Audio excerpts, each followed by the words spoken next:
Washington nos vamos directo a Israel. Ahí está el periodista Marcelo Kisilevsky para darnos un panorama de los temas más importantes en la agenda israelí y de la vecindad, por decirlo así, en el día de hoy, cuando ayer había expectativa por las negociaciones que se estaban llevando a cabo para la liberación de los rehenes. Uno de los temas obviamente que están en el centro y que duelen tanto en esta guerra contra el Hamás. Por el momento eso no ha prosperado, pero quien nos puede dar toda la información al respecto es justamente Marcelo. Marcelo, buenas tardes y gracias como siempre por estar con nosotros. ¿No? Sí, decir... hay servicio. ¿Cómo estás, Miki? Sí, ahora estamos escuchando bien. Ahora te escuchamos perfecto. Muy bien.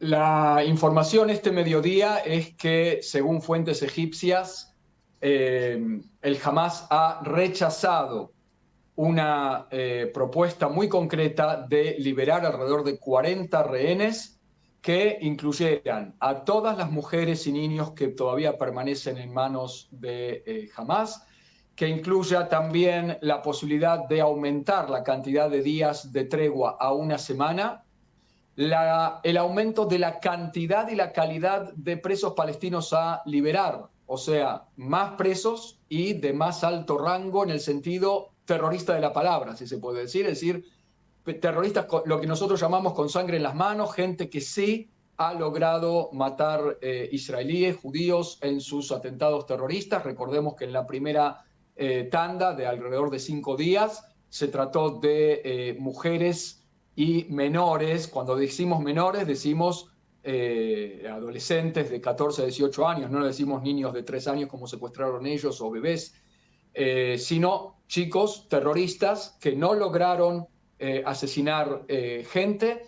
Esos fueron los liberados en la primera tanda. Ahora Israel está aumentando la oferta, ¿no? Pero de todos modos, Miki, esto es muy importante porque lo que se le pedía un poco a Israel es que tomara la iniciativa negociadora y que presentara algún plan y que quedara jamás como el que rechaza. Porque acá también hay un tema de no solamente hay que tener razón, sino también parecerlo, como diría mi abuela, aunque no me salió la rima. Lo que quiero decir es, Israel sabía que esto iba a ser rechazado por el Hamás porque tenemos ahí un plonter, callejón sin salida, donde el Hamás requiere el cese total de la guerra directamente, a cambio de liberar a todos los rehenes y de todos los presos palestinos, la supervivencia de Yahya Sinwar y sus secuaces del Hamás, la continuación del gobierno de Hamás en la Franja de Gaza. Es decir, que las posiciones en este momento son irreconciliables, lo que por lo menos pone a las claras quién está del lado de la moral, la paz y de llegar a algún tipo de acuerdo, pero sin bajar las líneas rojas. Y la línea roja de Israel es la continuación de la guerra, del combate, después de la liberación de los rehenes y el derribamiento total del Hamás, ¿no? Claro, dijiste Israel sabía que esta propuesta iba a ser rechazada, pero lo que se llama ahí en el shuk, en el mercado, la negociación es siempre un extremo a veces para ir al otro y para tratar en el camino de llegar a un acuerdo. Claro, pasan los días y la angustia de los familiares es tan obvia y tan comprensible, la sociedad israelí también, y habrá que ver si es que entre ese ofrecimiento de Israel que el Hamás rechazó, hay algún punto en el cual se pueda llegar a algún tipo de, acuerdo para liberar estos rehenes. No parece fácil. No parece fácil, pero están insistiendo todas las fuentes en que este es un intento muy serio, incluido Biden, que dijo no hay un acuerdo a la vista en este momento, pero estamos empujando hacia allí. Quiere decir que hay esfuerzos muy serios por parte de los mediadores, también de Israel y, quién sabe, también del Hamás, y lo que estamos asistiendo es quizás a posiciones de inicio en la negociación. Y entonces, quizás con mucho esfuerzo, logren encontrarse en algún lado en el medio las dos posiciones. Habrá que ver en esto tan difícil los intereses de cada uno y sobre todo los intereses del Hamas. Si estamos hablando de una guerra y los rehenes son una de las cartas con las cuales cuenta el Hamas, Israel que viene, como dijiste ahora, buscando una iniciativa, pero finalmente viene respondiendo como puede. Ya que hablamos de esto, Marcelo, siguen los combates 2 meses y medio y no te quiero meter en un tema político, pero no hay alternativa. La verdad es que uno sigue sorprendiéndose de lo que logró el Hamas construir militarmente en la Franja de Gaza. La verdad es que uno piensa y dice, ¿cómo es posible que, bueno, uno de los ejércitos más potentes del mundo, con lo que se ha visto de los bombardeos continuos, pero yo diría sin pausa, excepto esas pequeñas treguas, de 300.000 hombres ahí en terreno del ejército de Israel, y él jamás no solo sigue resistiendo, sino que uno sigue sorprendiéndose de todo lo que pudo construir. Y la pregunta es obviamente política, porque desde el punto de vista militar y desde el punto de vista de la inteligencia había información. ¿Cómo es posible que eso se pudiera construir y que el Hamas llegara a tener este poderío? Bueno, uno lo puede adjudicar a muchas cosas, tendríamos que contar toda la historia del Hamas y sus relaciones con Israel, pero si lo remontamos, por ejemplo, al 2005, donde Israel se retira totalmente de la Franja de Gaza y después, 2 años después, el Hamas le hace un golpe de Estado, guerra civil mediante al Fatah, y ahí ya gobierna absolutamente con mano libre, como una especie de carta blanca, donde no hay un Estado creado, pero sí hay un Estado con muchas características de tal, como unas fronteras no reconocidas, pero sí bien claras, un gobierno efectivo, es decir, que lo que dice el Hamas se hace en el terreno, y un montón de características más, de síntomas de soberanía, podemos llamarlo. Cuando hablamos de Hamastan, un poco estamos hablando de eso, porque está guiado por la Sharia, por la ley islámica y con todo lo que eso implica en cuanto a la violación a derechos humanos, a la no libertad de expresión y no libertades de prácticamente nada, pero gobierno al fin. Y entonces, en ese marco, donde también eso provoca el alejamiento el debilitamiento de las posibilidades de inteligencia del ejército israelí, estamos ante una organización terrorista que hace lo que quiere en un territorio determinado, y una de las cosas que hizo, no sin que Israel supiera, es esta ciudad o una franja subterránea de subsuelo entera, porque en toda la franja de Gaza están estos túneles y estas ciudades subterráneas, como la que se descubrió en Jebalia, y que el ejército dice que hay 2 más así, con esa envergadura, donde Israel sí sabía. Incluso Daniel Hagari, el portavoz del ejército, ayer dijo, incluso lo hemos bombardeado, pero él jamás lo ha reconstruido fácilmente o con el tiempo. Quiere decir que estamos ante una organización que ha dedicado todos los fondos que tenía en su presupuesto nacional, entre comillas, a construir eso, ¿no? Con o sin el conocimiento de Israel, o con un conocimiento parcial de Israel, pero es lo que Israel les permitió hacer. A eso también habría que agregarle el tema de cómo Israel, pensando en una concepción de un poco de divide y reinarás, mantener vivo tanto al Hamas como al Fatah en Cisjordania, el posibilitamiento de la financiación del Hamas por parte de Qatar, cuando Israel le permite a Qatar el ingreso de fondos. Bueno, y un montón de factores que hacen que esto se haya construido bajo las narices de Israel. Solamente un aspecto más para ir al norte, donde también la situación está difícil.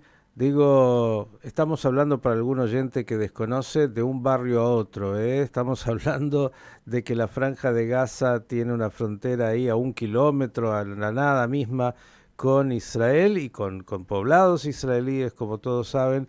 Eh, Difícil pensar que no se sabía, difícil pensar que todo eso se pudo construir, y cuando se habla del bloqueo a Gaza, también difícil pensar que ese bloqueo haya sido real cuando esto se logró construir, digo, para tener también como elementos de reflexión. Vendrá mucho después de esta guerra de análisis que en realidad ya se está realizando, pero los hechos son muy contundentes. Decía, Sí, perdóname que te agregue también a esto la responsabilidad de la comunidad internacional en ese sentido. Se acordará la gente que el bloqueo de Israel empieza en 2007, en 2010 hubo lo que se llamó la Flotilla de la Libertad que salió de Turquía para reclamar, y entonces el mundo reclamó el fin del bloqueo, que incluía la entrada de cemento. Israel tuvo que permitir la entrada de cemento para construir casas que se habían destruido en el operativo Plomo Fundido de 2008-9.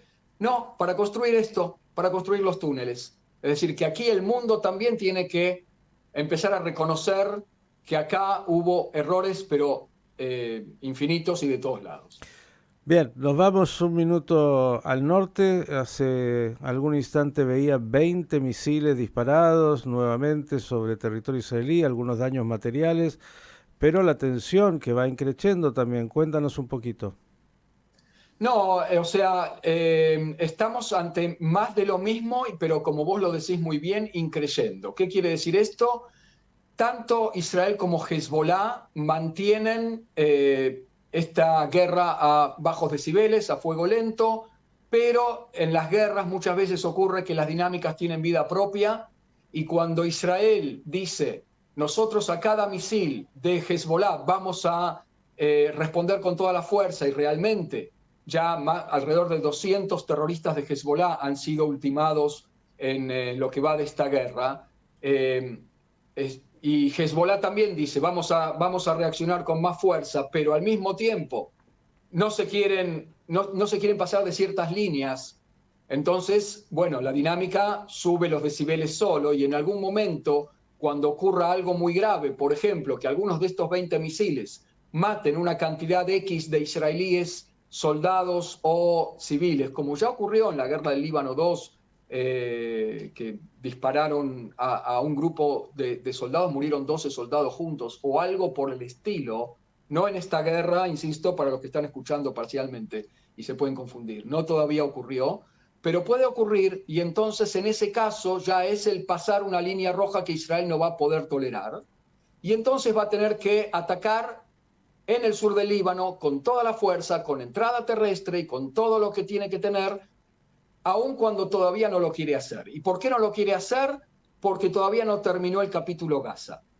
Pero el capítulo norte viene en fila, y quizás, temen algunos, esté viniendo a toda velocidad, a más velocidad de lo necesario. Y esto es importante porque Israel no puede atacar en el norte o sea, en el sur del Líbano, con medio ejército. Y no por nada también Biden le está diciendo espera, porque primero Hamas, primero Gaza, y después Hezbollah, y atrás de Hezbollah, ¿quién está? Recordemos siempre, Irán. Y entonces, bueno, y del otro lado no nos olvidemos, allí en el horizonte, a los hutíes del Yemen. Quiere decir Estaba que por incorporar esto hay, porque, claro, hay un tema que además de a Israel preocupa a la comunidad internacional, y tiene que ver con el Mar Rojo, tiene que ver con el comercio internacional, y no es un factor menor en este momento. es cierto, y es tan cierto que las compañías principales de comercio internacional marítimo, y recordemos que el 90% del comercio internacional es por mar. Esto lo digo porque muchos recibimos nuestros paquetitos de Alibaba y Amazon y un montón de cosas por avión. Sí, pero son esos paquetitos personales. Todo lo que tiene que ver con grandes mercaderías, con mercaderías agrícolas, por no decir petróleo, va por agua, va por mar. Y entonces, si se cierra, como están amenazando los hutíes y como está amenazando también el ministro de Defensa de Irán, ya lo dijo Abdollahian, no se metan con nosotros en el Mar Rojo, porque el Mar Rojo es área nuestra. Y entonces Biden viene y dice, momento, acá hay un problema donde necesitamos una coalición de barcos que hagan guardia en el estrecho de Puerta del Mandeb, que es lo que cierra, digamos, el Mar Rojo, del lado del Mar Arábigo. Y entonces ahí está participando, bueno, no me acuerdo todos los países, pero está Alemania, está Francia, está Inglaterra, está Holanda. Y lo que Biden también está queriendo es Arabia Saudita y Egipto, por ejemplo, porque para Egipto el canal de Suez es el principal ingreso nacional. Así que sobre esto puede haber, y lo venimos diciendo, esto es causal de guerra y de guerra internacional. Podemos hablar, no todavía de una guerra mundial, hay muchos dicen que se puede hablar de una tercera guerra mundial, no, todavía no, pero puede haber una escaramuza mundial. Y sí, porque no nos olvidemos también quién está detrás de Irán. Detrás de Irán está el señor Vladimir Putin, con sus intereses ahí. Ojo, también China, que está de alguna manera en el bloque ruso-iraní, esto es un dolor de cabeza para China, porque todo el comercio de China también pasa por el canal de Suez. Clarísimo. Y si no es canal de Suez, es bordear todo el continente africano, con lo que es la duplicación de todos los precios de todas las mercaderías, tanto del petróleo como de los productos agrícolas, de la comida del mundo. Esto va a provocar una crisis comercial internacional grave, grave, grave. ¿Vio usted, querido oyente, cómo fuimos del árbol avanzando un poquito en el bosque hasta llegar a mirar de alguna manera el planeta? De esto se trata, porque si nos quedamos solamente con el árbol, perdemos la perspectiva de lo que realmente se está dando y se está jugando en esta situación tan delicada. Marcelo, excepto que tengas algo más particular que quieras agregar, agradecerte porque creo que ha sido muy esclarecedor, más allá, como digo, de la fotografía puntual en esta película que es bastante más amplia. Si tenés un minuto más, yo quiero volver a lo micro, porque detrás de todo esto o debajo de todo esto está la gente. Y ayer escuchábamos a la madre de Yotam, uno de los 3 soldados secuestrados, yo no sé si ya lo contaron a los oyentes, de qué manera ella envía un mensaje de audio, una especie de carta del corazón, donde les dice a los soldados que atravesaron esta situación de matar por error a 3 de los rehenes que habían logrado salir y se querían encontrar con los soldados liberadores. Y les dice, quiero decirles que no los culpamos, que no los estamos juzgando, los queremos mucho, tanto mi familia como yo. Los invito a que en cuanto puedan vengan a visitarnos para darles un abrazo y decirles cuánto los queremos. Lo que ustedes están haciendo es muy, muy importante para todos los israelíes. Cuídense ustedes porque es la manera que tienen de protegernos a nosotros. Y cuando vean un terrorista, no piensen en lo que les pasó. Piensen que tienen que actuar de nuevo como lo hicieron porque ustedes tienen que salvar sus propias vidas y hacer lo que tienen que hacer, y lo que hicieron está correcto. Bueno, una carta desgarradora, un audio desgarrador de esta mamá, Iris, madre de Yotam. La fortaleza de una madre, la fortaleza de los ciudadanos de Israel, como muy bien ha dicho Marcelo, detrás de toda esta lectura geopolítica están las personas y están los que caen y el dolor que esto significa. Marcelo, un gran abrazo y que esperemos, yo ya a esta altura lo digo todos los días, pero espero que en algún momento se cumpla en el 2024, tengamos realmente mejores noticias. Este año que se vaya con todo lo que ha traído estos 2 meses y medio espantosos y esperemos llegue un momento en el cual hablemos otra vez de las cosas lindas de Israel, que son tantas, pero que han quedado postergadas por la tragedia de la guerra. Un abrazo enorme. Abrazo grande, me pliego a todas tus palabras y bueno, será hasta cualquier momento. Marcelo Kisilevsky, periodista, dándonos un panorama tan claro de lo que vive Israel, la región y el mundo, señores.